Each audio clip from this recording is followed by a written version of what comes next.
오늘 새벽 일찍 오셨으니까 여기 앉아 계셔서 미국의 중요 지점 약간의 투어를 해드리려고 합니다. 미국이 근세에 들어와서 겪은 가장 비극적인 사태는 여러분 잘 아시는 것처럼 911이라고 할 수 있습니다.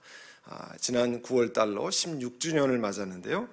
여러분 맨하탄 남단에 갔으면 그라운드 제로 메모리아라는 것이 있습니다. 여러분 가보셨겠지만 National September 11 메모리아에 보면 그 요 앞에 사진을 먼저 보여주시면 좋겠습니다. 예, 보시면 저렇게 두 개 빌딩 두 군데가 서 있던 밑에를 파서 이 호수 같이 만들었습니다. 끊임없이 물이 흘러내리고요.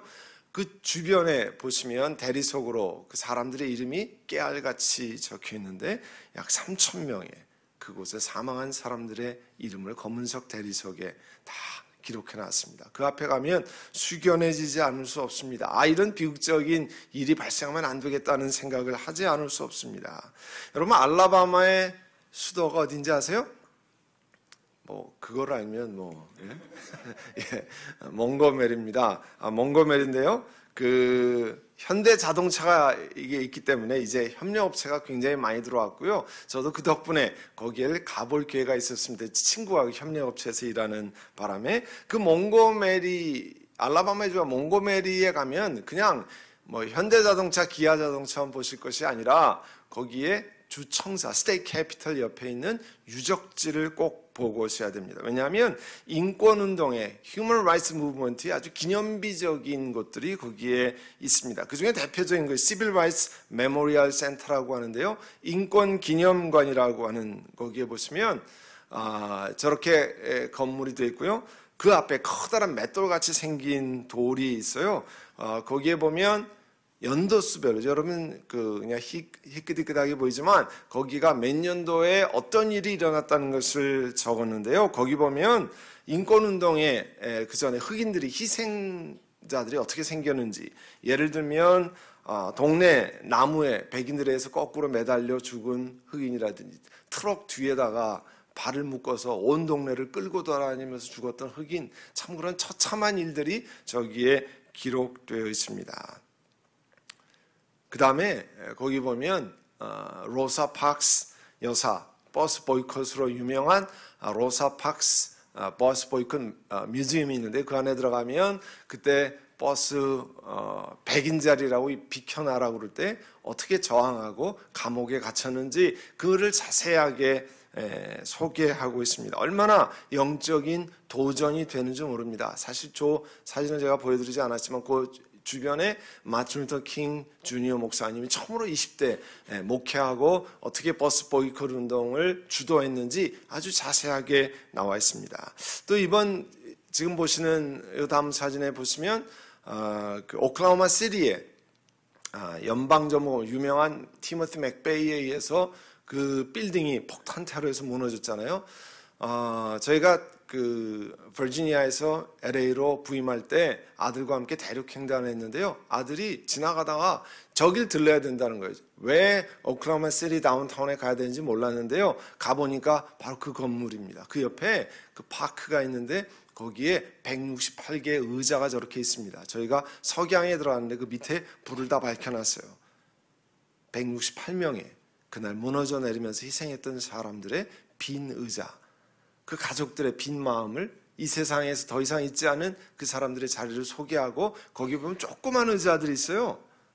몇십 개가. 왜냐하면 거기에 연방정부의 풀스쿨이 같이 있습니다. 아이들 거기다 맡기고 이제 올라가는데 가보면 시계가 있는데 9시 3분인가에 스탑되어 있어요. 폭발한 시간이 그러니까 출근하면서 아이들 맡길 때 그 아이들도 함께 사망한 그 자리가 있습니다. 또 LA에서 한 230마일 북쪽으로 가면요. 만자나라라고 하는 곳이 있는데요. 스페니쉬로 그 수용소가 있습니다. 사과 과수원이라고 하는 애플 오차드라고 하는 수용소가 있는데요. 거기에는 어떤 건물들이 이제 사진들을 여러분 보시면 그 Jobs keep moving 여기는 백인들 동네니까 일본 사람들 비하해서 얘기하는 거잖아요. 떠나가라. 왜냐하면 그 펄하버에 공격이 있을 때 일본 사람들을 11만 명을 전국적으로 잡아다가 11군데의 수용소에다가 집어넣었어요. 그 다음 사진 보시면 꼭 막사같이, 여기 군대 막사 아니에요. 그 사람들은 변호사, 의사, 선생님, 간호사, 우리들과 똑같은 일을 하는 사람들이었습니다. 그러나 단지 Japanese American이라는 이름으로 미국 11군데 수용됐습니다. 제가 저걸 가서 보면서요, 나중에 김정은이가 뭐 미사일이라도 하나 비슷하게 쏘면은 우리도 저렇게 되는 거 아닌가? 이런 생각이 얼핏 들더라고요. 저 안에 그 수용소 안에 뮤지엄에 들어가면 그 3년 동안 저 안에서 멀쩡한 사람들이 고통받았던 일들이 있습니다. 여러분, 성경에도요, 이런 기념물을 통해서 하나님의 사람들을 교육시키는 하나님의 가르침들이 있습니다. 여러분, 오늘 함께 읽은 말씀에 보면 모세가 죽은 뒤에 주님께서 지도자 여호수아에게 말씀을 하셨어요. 1장 2절에 나의 종 모세가 죽었으니 이제 너는 이스라엘 자손 곧 모든 백성과 함께 일어나 요단강을 건너서 내가 그들에게 주는 그 땅으로 가라, 이렇게 말씀했어요. 먼저는요, 하나님이 모세가 죽은 뒤에 여호수아에게 하나님의 말씀이 먼저 있었습니다. 이스라엘 백성들이 그냥 건너가고 싶어서 간 게 아니에요. 하나님 말씀이 먼저 있었어요. 굉장히 중요한 사실입니다. 우리가 어떤 것을 소원할 때 하나님의 말씀이 우리 영혼 가운데 하나님이 주신 은혜가 있나, 하나님 말씀이 있느냐, 하나님 말씀이 있었어요. 그 다음에 우리가 아는 유명한 1장 8절의 말씀이 이율법책을 내 입에서 떠나지 말게 하며 주야로 그것을 묵상하여 그 안에 기록된 대로 다 지켜 행하라. 그리하면 내 길이 평탄하게 될 것이라 내가 형통하리라. 여러분, 가나안 땅에 들어가는 건 뭘 의미합니까? 전쟁을 의미합니다. 가나안 땅에 들어가면요, 거기에 가나안의 7 족속들과 전쟁을 해야 그 땅을 차지할 수 있습니다. 전쟁 수행에 일반적으로 뭐라고 얘기해요? 여러분이 옛날 같으면 갑옷을 잘 입고 투구를 잘 쓰고 창과 칼을 잘 준비하고, 이게 정상 아니에요? 전쟁 준비하러 가면. 여러분이라면 그렇게 얘기하지 않겠어요? 당연히 그렇죠. 전쟁을 앞둔 군인들에게는 전쟁 준비를 철저히 하고 용기를 가지고 후퇴는 없다, 뭐 이런 얘기를 해야 되는 거 아니에요? 장수라면, 여러분이 커맨더라면. 그런데 여호수아에게 주어진 하나님 말씀은요, 전혀 다른 말씀이에요. 여호수아 1장 8절에 조금 아까 본 말씀처럼 하나님 말씀을 밤낮으로 묵상하고 그 가운데 기록한 것을 다 지켜 행하라. 그건요, 전쟁하는 것과는 전혀. 여러분, 인생의 중대한 문제를 앞두고 내 일생의 중요한 문제, 비즈니스의, 직장의, 가정의, 부부간의 중요한 문제를 앞두고 왜 목사님은 꼭 새벽 부흥회, 새벽에 나와서 기도하라고 그러시는가? 왜 이 자리에 자는가? 신기하지 않습니까? 여호수아를 통해서 하나님께서 뭐라고 말씀했습니까? 진을 두루 다니면서 백성에게 알리라는 거예요. 양식을 예비하고 이제 사흘 후면은 우리가 요단강을 건너서 하나님이 우리에게 주실 땅을 차지하기 위해서 그 땅에 들어간다. 요단강을 건넌다. 여러분, 마치 요단강에 무슨 다리나 놓여 있는 것처럼 우리가 3일 후에 되면 양식을 준비하고 요단강을 건너갑니다. 이 얘기는 뭡니까? 여호수아가 하나님이 자기에게 주신 말씀을 신뢰해서, 믿음으로 신뢰해서 하나님이 이 요단강을 건너서 들어간다고 그러니까 여호수아는 그 말씀을 신뢰해서 그곳으로 들어간다고 선포했습니다. 그래서 여호수아 3장 5절에 보시면요, 여호수아가 백성에게 이야기했다고 그랬어요. 여러분들은 아직도 이상한 말씀을 하나 주세요. 자신을 성결하게 하십시오. 주님께서 내일 당신들 가운데 놀라운 일을 이루실 것입니다. 약속의 땅에 들어가기 전에요, 하나님으로부터 여호수아에게 하달된 명령은 뭐냐면 자신을 성결하게 하라, 그런 뜻이에요. 영어로 하면 consecrate yourselves, make yourselves sacred.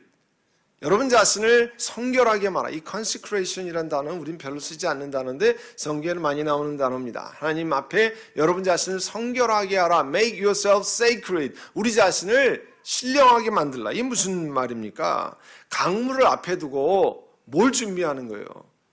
생각해 보세요. 강물을 넘어가려면 적어도 지금부터 나무를 다 준비해서 다리를 만듭니다. 아니면 뗏목을 만들어서 올라타고 갑니다. 정 아니면 혼자씩 붙들고 넘어갈 수 있는 판자떼기를 하나씩 만들고 거기서 헤엄치는 연습을 합니다. 여러분 그게 맞지 않습니까? 강을 넘는 준비. 그런데요, 하나님은 여호수아를 통해서 뭐라고 명령하는 줄 아세요? 너희 자신을 성결하게 하라. 성결하게 한다는 게 무슨 뜻이에요?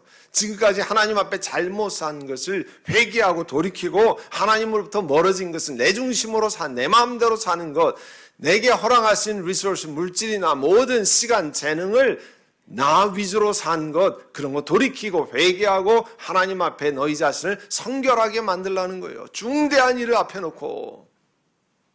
여러분 2018년 여러분 인생에 획기적인 일들이 있을지 모릅니다. 여러분 삶의 새로운 비즈니스, 일터의 직장의 가정에 새로운 것을 경험할지 모릅니다. 그런데 하나님이 12월 초에 왜 디사이플 교회에서 새벽 부흥에 나오라고 하는가? 그 새벽부터 전리의 눈을 비비고 나오라고 하는가? 하나님 앞에 준비하도록 하나님 부르시는 말씀인 줄로 믿습니다.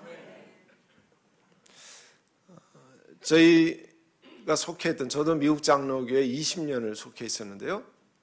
한국에서는 이제 당연히 미국에 오면 한국의 장신대 출신들은 미국에 오면 그냥 PCUSA, 왜냐하면 한국의 장로교를 시작한 데가 PCUSA니까 당연히 그곳으로 가서 교단에 속한다면 그렇게 하는 줄로 알았습니다. 다 우리 선배들이 그랬고요. 우리 다 동료들이 그랬습니다. 그래서 미국 장로교회에 있었는데 웬걸요, 어제 잠깐 말씀드린 것처럼 2011년에 처음으로 동성애자를 성직 안수로, 장로, 목사, 안수집사로 하는 것이 허락됐어요. 그 다음에 2년 반 전에 결혼의 정의를 미국 대법원보다 앞장서서 결정을 했어요. 저희가 이거는 도저히 아니다, 이건 하나님 말씀에 어긋나는 일이니까 아니다 생각하고 교단을 떠나기로 작정했습니다. 저희 선한 목자교회가 30한 5, 6년을 미국 장로교회에 있었거든요. 그래서 저희가 이제 기도회로 모이기로 시작했어요. 월요일 저녁에 모여서 기도회를 합시다. 전교인 기도회를 합시다. 월요일 저녁을 결정한 이유는요, 고민하다가 저녁으로 한 이유는 월요일날 하루 우리 한국교회 목회자들이 쉬는데, 그러면 목회자들 쉬는 날 앞장서서 목회자들이 먼저 결단을 하자. 그래서 기도회, 일반 교인들은 여러분 그냥 나오시면 되지만 인도하는 교육자들은 다 준비를 해야 되거든요. 그래서 그날 준비할 수 있도록 목회자들부터 하나님 앞에 먼저 드리자. 그 다음에 제일 먼저 한 일은요, 모여서 기도할 때 제일 첫 번째 한 작업이 있습니다. 교인들이 저한테 물어요. 목사님, 교단 총회가 그런 거 결정하는데 교단 총회는 목사님, 장로님들만 모여서 하는 데라며요. 맞습니다. 근데 어떻게 그런 결정을 해요? 제가 부끄러워서 대답을 못 하겠어요. 목사, 장로들이 모여서 성경 말씀에 정반대되는 결정을 내릴 수 있다고 하는 거 너무 부끄러웠다는 거예요. 그래서 모여서 제일 첫 번째 한 일은요, 그 사람들은 아닐지 모르지만 우리는 하나님 앞에 PCUSA가 잘못한 죄를 회개하기 시작했습니다. 그리고 저희 교회가 그 당시 한 40여 년 됐는데요, 제가 7번째 목사예요. 여러분 교회는 9년 동안 담임 목사는 딱 한 분밖에 안 계시잖아요. 저희는 제 앞에 전임자가 13년, 제가 14년, 그 앞에 5분이 15년, 5분이 15년 평균 얼마예요? 3년. 그러니까 교회가 얼마나 소용돌이를 쳤겠어요. 2, 3년에 한 번씩 교역자가, 담임 목사가 계속 바뀌니까. 그래서 그때 지도자들이 범했던 죄를 하나님 앞에 회개했습니다.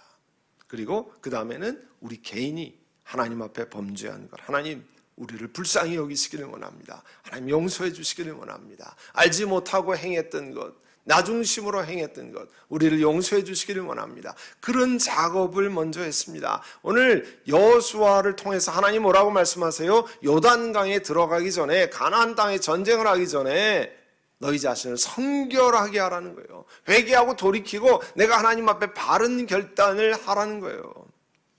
그 다음에 하나님께서 여호수아에게 말씀하셨습니다. 3장 8절에 이제 너는 언약궤를 맨 제사장들의 명령에서 이르기를 요단 물가에 이르거든 요단에 들어가게 하라. 물가에 가면 온 땅의 주권자이신 하나님의 언약궤가 여러분들 앞에서 요단강을 건널 것입니다. 온 땅의 주권자인 주님의 궤를 맨 제사장들의 발바닥이 요단강 물에 닿으면 요단강 물이 위에서부터 흘러내리다 딱 멈춰설 거라는 거예요. 뚝이 생길 거라는 겁니다.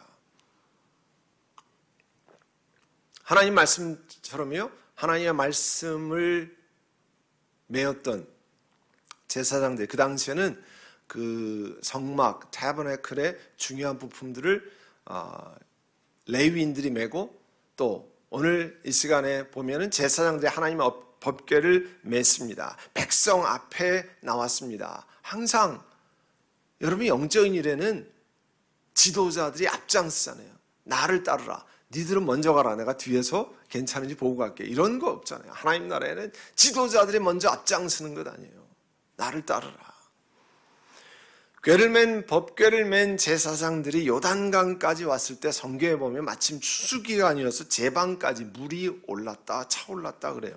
이 얘기는요, 간단한 얘기가 아닙니다. 제방까지 물이 차올랐다. 지금은 요단강에 여러분 성주실내 가보시면 그냥 뭐 새강 같은 조그만 저기지만 그 옛날에는 물이 엄청나게 흐르는 강이었습니다. 여러분 옛날에 한강까지는 아닐지라도 하여간 그 기억나잖아요. 홍수나면 막 떠내려가는, 닭도 떠내려가고 돼지도 떠내려가고 그 위에 지붕 위에 이렇게 앉아가지고, 여러분 딱 그런 형상입니다. 제방까지 물이 가득 차올랐다 하면요, 사람이 건너갈 수 있는 물의 높이가 아니라는 겁니다. 여러분이 물이 막 세차게 흘러내려가면요, 허리만 넘어가도 사람이 힘을 못 써요. 그런 속에 있다는 거예요. 이스라엘은 봄에 홍수가 가장 많이 날 때 가운데 하나인데요, 이때가 지금으로 말하면 3월, 4월이에요. 이스라엘도 우리 LA 날씨랑 비슷해서 겨울에 우기거든요.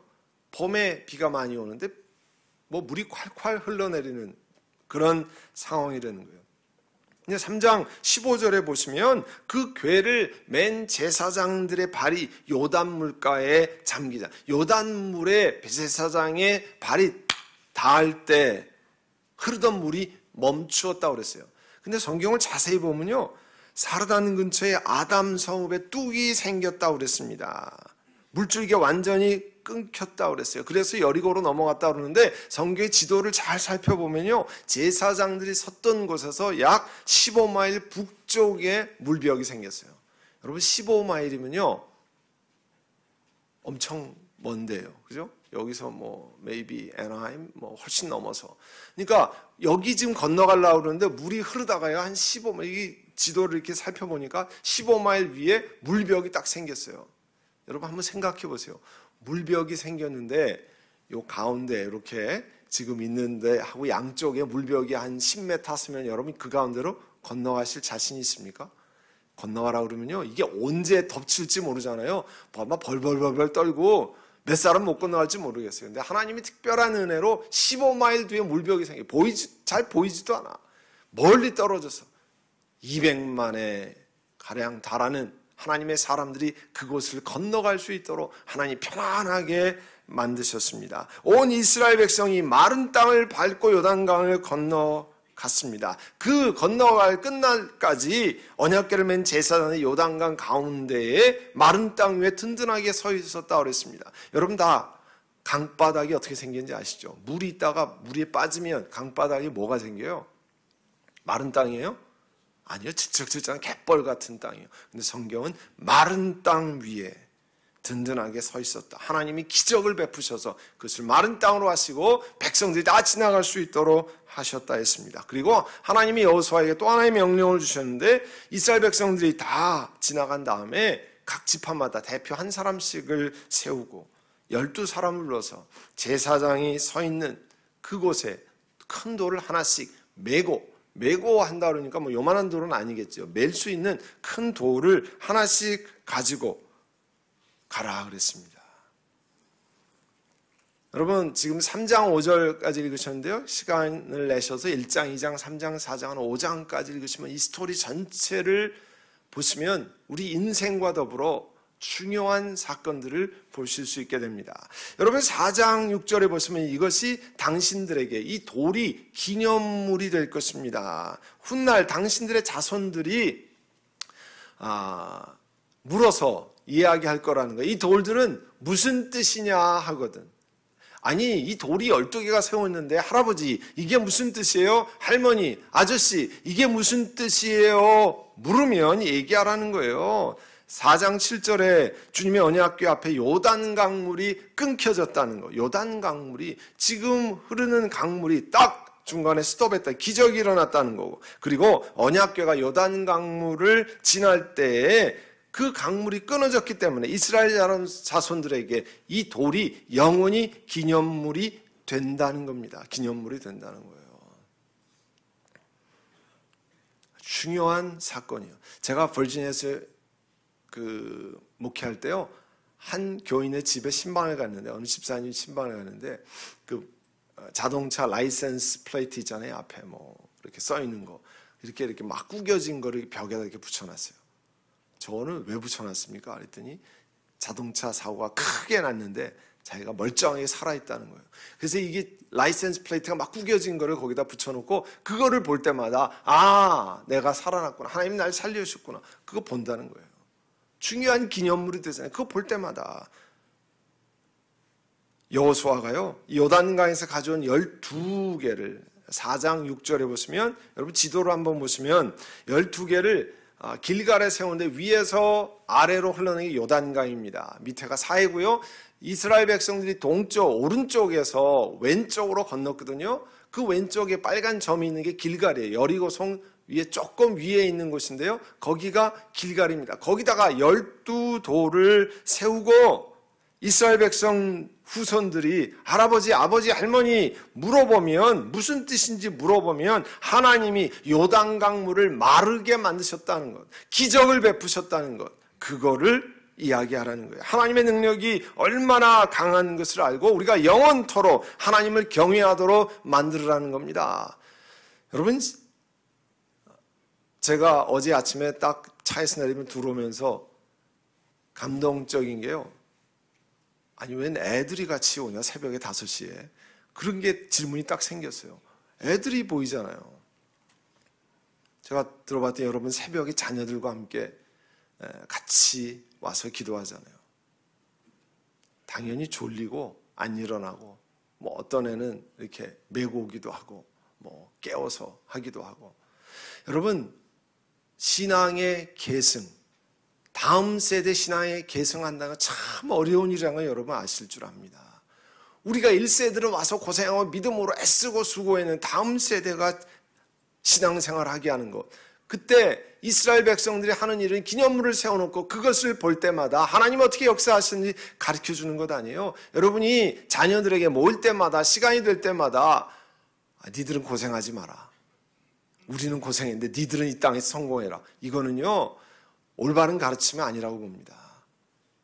우리가 이렇게 고생하고 애썼지만 그게 얼마나 감사한 일인지 모른다. 하나님이 이것을 통해서 우리를 훈련시키시고 하나님을 의지하게 하셨다. 너희들 고생하는 거 두려워하지 말고 어렵게 사는 거 두려워하지 마라. 하나님 앞에 기도하고 의지하고 그것에서 하나님이 한 걸음 한 걸음 인도하신다. 그런 스토리를 나눠주셔야 되지 않겠습니까?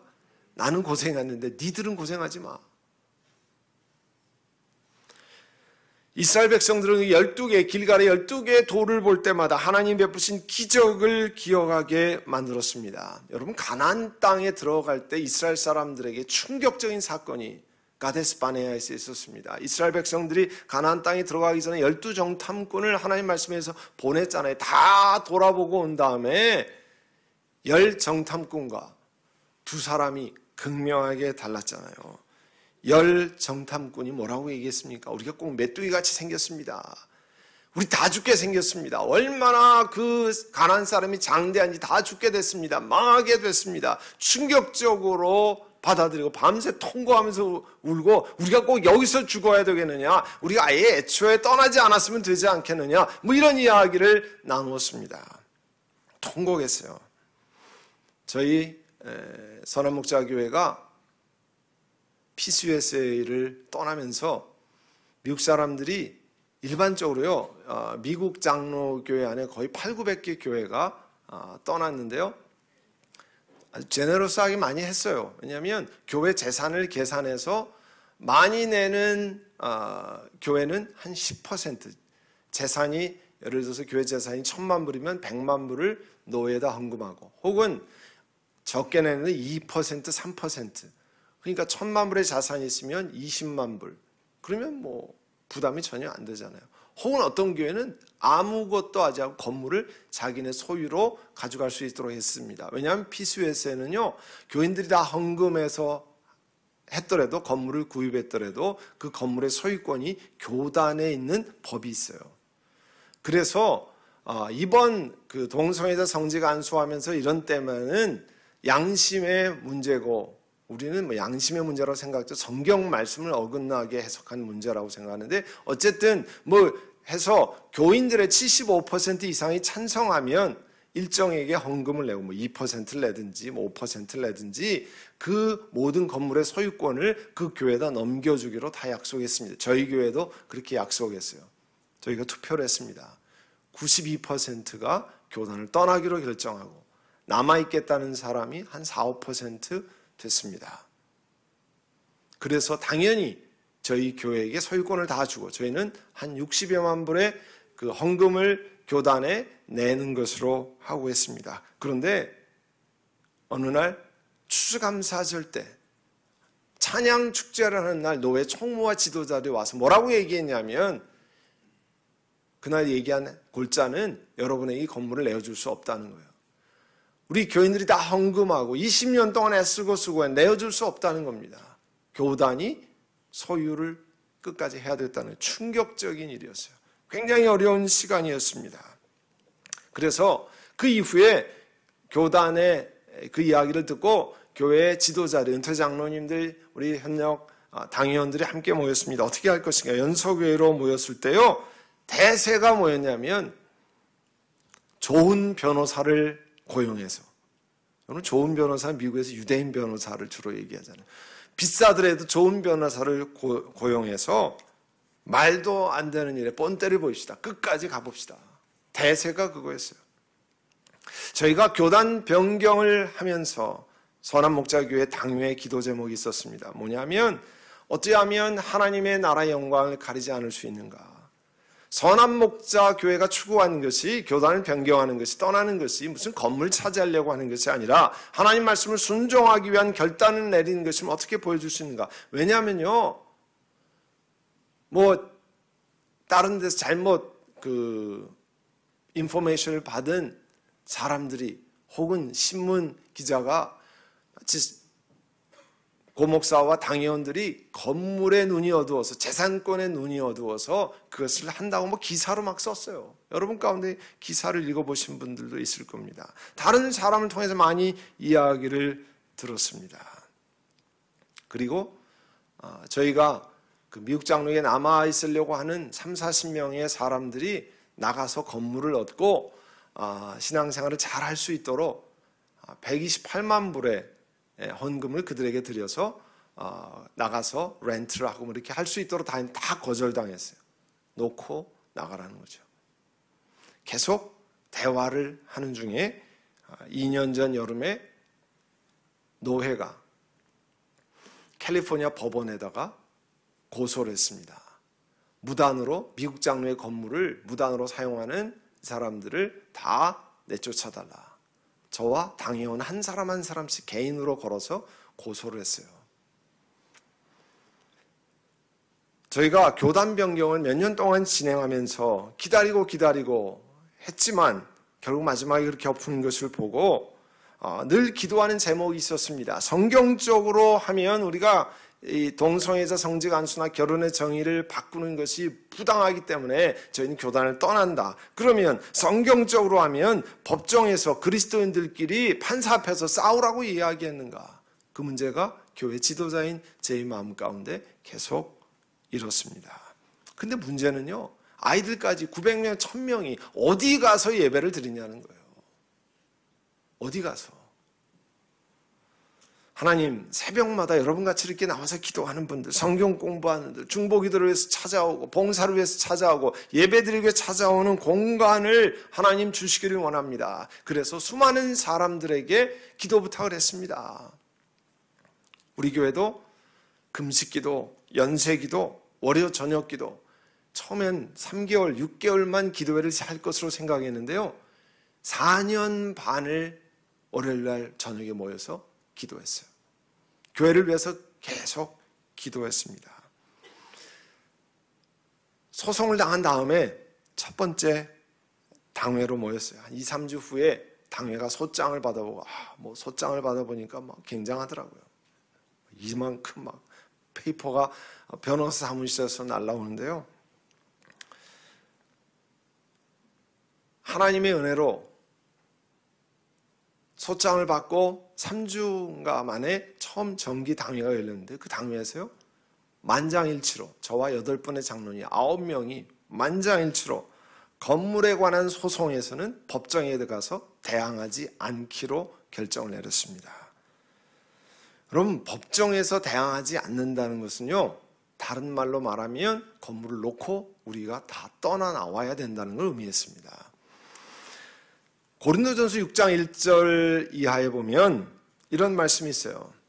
너희 중에 누가 다른 이와 더불어 다툼이 있는데 구태여 불의한 자들 앞에서 고발하고, 판사 앞에서 고발하고, 성도 앞에서 하지 아니하느냐? 성도가 세상을 판단할 것을 너희가 알지 못하느냐? 세상도 너희에게 판단을 받겠거든 지극히 작은 일을 하나 판단하기를 감당하지 못하겠느냐? 우리가 천사를 판단할 것을 너희가 알지 못하느냐?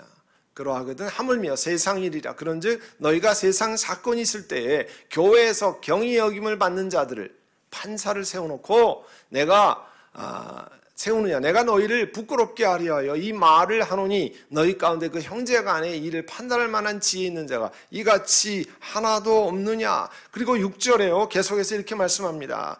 형제가 형제와 더불어 고발할 뿐더러 믿지 아니한 자들 앞에서 하느냐? 너희가 피차 고발함으로 서로 그리스도인이나 형제들이 법정 앞에서 서로 네가 잘했다 내가 잘했다 고발함으로 너희 가운데 뚜렷한 허물 잘못이 있나니 차라리 불의를 당하는 것이 낫지 아니하며 차라리 속는 것이 낫지 아니하냐? 너희는 불의를 행하고 속이는구나. 그는 너희 형제로다. 여러분, 요즘에는요 한국 교회가, 제가 그 신약학 교수랑 여러 가지 그 대화를 했는데요, 한국에는 교회 안에 무조건 일이 나면 법원으로 다 들고 가요. 요즘에 교회 안에서 분쟁이 생기면 교회 안에서 해결하는 게 아니고 다 법원에 들고 들어가요.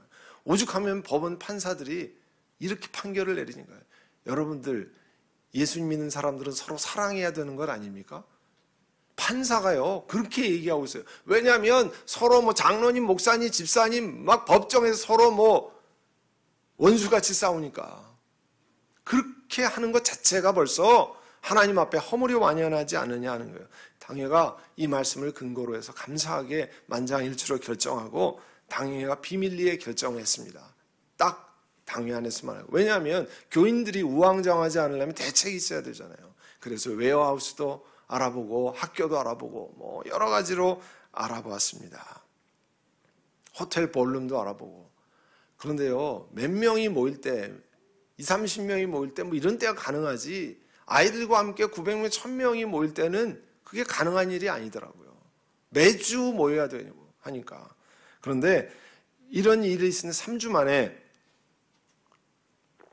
어느 교회 건물이 치노일스에 나왔다는 거예요. 당회 서기 장로님이 저한테 얘기했습니다. 그래서 제가 거기 한번 목사님 보러 가야 되겠습니다. 교회 건물이 나왔답니다. 제가 제일 첫 번째 물어보는 것이 뭔지 아세요? 얼마입니까? 얼마입니까? 그랬더니요, 그분이 이 에이전트에 있는 리스팅 프라이스가 1,590만 불입니다. 제가 뭐라고 그랬겠어요? 가볼 필요 없습니다. 가볼 필요가 없어요. 저희는 한 700만 불 되는 650만 불에 7만 불 재산을 다 놓고 빈손으로 나오고 나가야 되고, 그 다음에 저희가 따로 모아놓은 것이 45만 불이 있는데, 여러분 미국에서 알지만 45만 불을 들고 1,590만 불, 어린 반푼어치도 없는 얘기 아니에요. 가볼 필요 없습니다. 그랬더니 그 장로님 뭐라고 그러냐면, 목사님 앞으로 건물을 많이 보셔야 될 테니까 연습 삼아 가봅시다. 제가 거기에 설득당해가지고요 갔어요. 가가지고 딱 이제 이 극비리에 진행해야 되니까 저랑 딱 장로님 2분, 딱 셋이만, 재정부장, 당회 서기 딱 셋이만 갔어요. 가가지고 그 에이전트를 통해서 미국 사람인데 이렇게 보고 건물이 참 좋습니다. 제가 나오면서 장로님들 빨리 학교를 알아보십시오.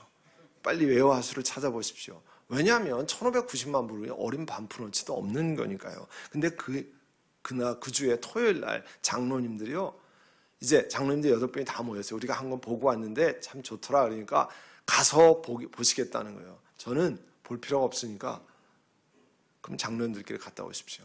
뭐 토요일이기도 하고 설교 준비도 하고. 근데 한 1시간 반쯤 있다가 와가지고 장로님들 흥분해서 목사님 우리가 거기로 가기로 했습니다. 제가요 뭘로 가는데요? 뭘로 가는? 어떻게 갑니까? 제 질문이 그거였습니다. 그 다음 주에 당회가 모였는데요. 저희의 그 당회원 가운데 CPA 하시는 장로님이 계세요. 그분이 숫자에 봐야 되니까 우리가 이렇게 제안을 합시다.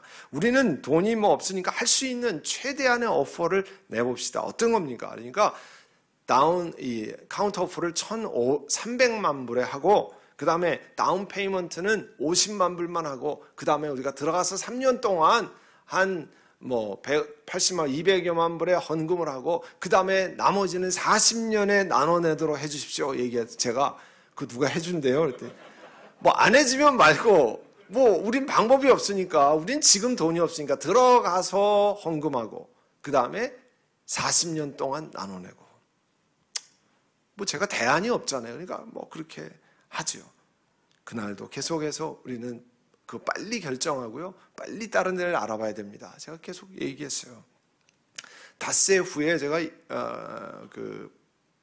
컴퓨터 앞에 이렇게 있는데 이메일이 왔습니다. 그것을 소유하고 있던 미국 교단에서 이메일이 왔어요. 우리가 왜 미국 장로교를 떠나는지, 우리는 3년 동안 헌금은 얼마나 했는지, 우리가 가지고 있는 돈은 얼마나 했는지 전부 디스클로즈하고 다 이야기하고 사진을 찍고 다 보냈어요. 5일 만에요. 그 미국 교단에서 답장이 왔습니다. 그렇게 한번 해봅시다는 답장이 왔어요. 장로님들 그거 보자마자 장로님 전화 왔습니다. 목사님 기적이 일어났습니다. 너무 좋아했습니다. 그래가지고 서류를 준비하고 에스크로를 개설하고 이제 45만 불 있으니까 진짜로 교인들의 돈을 꼬아가지고요. 50만 불, 근데 에스크로 컴퍼니에 돈을 내려면 57, 8만 불 들으니까 15만 불을 꼬아가지고 60만 불을 준비해서 에스크로를 오픈했어요. 근데요, 저는 마음이 하나도 기쁘지 않은 거예요. 장로님들이 기적이 일어났다 너무 좋아하는데 하나도 기쁘지 않아요. 그때까지 교인들에게는 알리지 않고 교회 딱 당회원들, 저까지 9명이 아는 이야기였습니다. 왜냐하면 제가 목회하면서 11년 동안 하나님의 은혜로 함께 절약하고 해서 페이먼트를 론을 다 끝냈는데, 앞으로 에스크로가 잘 돼서 건물을 하고 들어가자마자 200여만 불 헌금해야죠. 그 다음에 제가 은퇴를 언제 할지 모르지만 1,300만 불에 오케이 해도 50만 불 빼고 1,250만 불 남은 거잖아요. 옛날에 우리 어렸을 때요, 열심히 받던 외화가 600만 불의 사나이였거든요. 근데 제가 1,250만 불의 사나이가 된다고 생각하니까 전혀 기쁘지가 않는 거예요. 아내가 하루는 여보, 하나님이 기적을 베푸시는데 왜 이렇게 기뻐하지 않아? 왜 이렇게 안 기뻐해요? 그래서 제가 뭐라 그랬냐면요, 당신이라면 기뻐하겠냐? 당신이 책임자면 기뻐지지가 않는 거야. 이거 책임 맡은 사람은. 제가 그렇게 얘기했어요. 그리고 제가 먼저 했던 교회 파킹장이 넓거든요. 파킹장에 한 230대 들어가는 파킹장이, 거기에서 돌면서 하나님 이거 어찌해야 됩니까? 기도했습니다. 한 열흘쯤 그렇게, 하나님 이걸 어찌해야 됩니까? 제가 앞으로 앞길이 환합니다. 은퇴하기 언제까지 계속 하나님 선교도 더 하고 싶고 구제도 더 하고 싶고, 하나님이 어찌하면 좋겠습니까? 하나님께 저에게 이런 마음 같은 걸 주셨어요.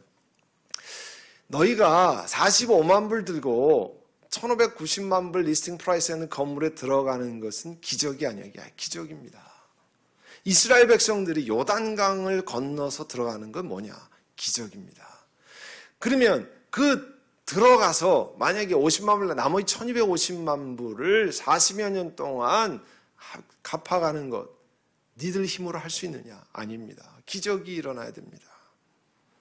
건물을 위해 진행하는 것도, 이스라엘 백성들이 가나안 땅에 들어가서 여리고성 무너지고 전쟁하는 것, 아이성 전투, 그 다음에 가나안 땅에 하는 것, 이스라엘 백성이 전쟁을 잘해서 한 거냐? 아닙니다. 하나님이 기적으로, 하나님이 전쟁의 주인이셨습니다. 저희 마음 가운데 너희들이 그 건물에 들어가서 하는 것도 마찬가지라고 하는 마음을 주셨어요. 그 부담이 사라졌어요. 여러분, 요단강을 마른 땅같이 걷는다가 세웠잖아요. 여러분 사진 보시면 굉장히 건물 보러 갔을 때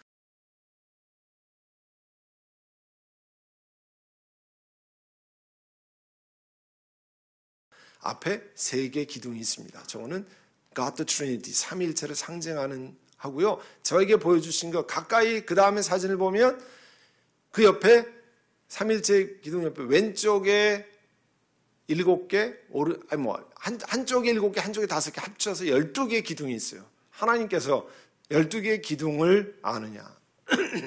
이 길갈의 12기둥과 같이 하나님께서 이스라엘 백성들 기적으로 한 것처럼 너희 교회도 하나님이 기적으로 인도하신다고 하는 것을 하나님이 상징적으로 저에게는 저 건물의 기둥을 12개를 그렇게 주셨어요. 그래서 이 기둥을 볼 때마다, 들고 날 때마다 하나님이 교단 변경을 하게 하시고 예배할 처소를 주시는 기적을 베푸셨습니다 하는 것을 리마인드하게 하셨어요. 저희가 그렇게 해서 교인들이 96%가 이 건물을 포기하고 저 건물을 사겠다고 투표에 찬성하고요. 에스크로 열은 지 23일 만에 에스크로를 완성하고 월요일 날 에스크로 끝내고 목요일 날 아침에 새벽 기도하고 목요일 날 낮에 이사 갔어요. 그리고 금요일 날 아침에 저기에서 새벽 기도를 드렸어요. 할렐루야. 얼마나 감사한 일인지 몰라요. 저 볼 때마다 하나님께서 하나님의 역사하시는 방법이 이렇구나. 여러분, 여호수아에게 명령한 이상한 전쟁 준비, 하나님 앞에 하나님을 신뢰하고 하나님께 우리 자신을 성결하게 만들고 잘못 사는 것 돌이키고 하나님 앞에 범죄한 것 회개하고 하나님 앞에 성결하게 하라는 것, 이상한 전쟁 준비였지만 믿음의 승리를 위해서는 반드시 필요한 것을 하셨기 때문에 하나님께서 우리 자신을 성결하게 하라고 준비시키신 것입니다. 그리고 그 말씀을 주야로 묵상해서 그 말씀대로 지키라고 말씀하는 겁니다. 사랑하는 성도 여러분, 잘 모르는 사람은요, 자신을 성결케 하는 게 인생의 중대한 일 앞에 무슨 그런 준비가 있는가? 아닙니다. 하나님이 축복하시는 것을 경험하려면, 하나님의 기적을 경험하려면 하나님 앞에 우리 영혼을 준비하는 것은 어느 것에도 비교할 수 없는 놀라운 준비인 것을 믿습니다. 여러분, 가나안 땅에 들어간 사람들 자기들의 힘으로 들어간 게 아닙니다. 하나님이 기적을 베푸셔서 이집트에서 나오게 하시고 가나안 땅에 기적으로 먹여 살리시고 가나안 땅에 들어가기 전에 광야에서, 그리고 요단강도 기적으로 건너서 그 안에 들어가서 그 건물, 이 가나안 땅의 여리고성 전투, 아이성 전투, 그 이후에 수많은 기적을 경험하게 하셨습니다. 여러분, 2018년을 위한 최고의 준비는 하나님의 방법대로 우리 영혼을 성결하게 만드는 겁니다. 하나님 앞에 바로 서는 일입니다. 하나님께서 바로 서면 우리 아까 찬양 드린 것처럼 전쟁은 하나님께 속한 것이에요. 하나님이 역사하시고 하나님이 하실 것입니다. 믿음으로 하나님 말씀대로 순종하면, 아까 말씀드렸죠. 먼저 하나님의 말씀이 우리 영혼 가운데 임하고 그 말씀을 지켜나가기 위해서 우리 자신의 영혼을 성결하게 하면 여러분의 삶에 하나님의 놀라운 기적을 베푸실 것으로 믿습니다. 우리 찬양팀 같이 오셔서 우리 보라 너희는 두려워 말고 같이 찬양 드린 다음에 우리 함께 같이 기도하려고 합니다.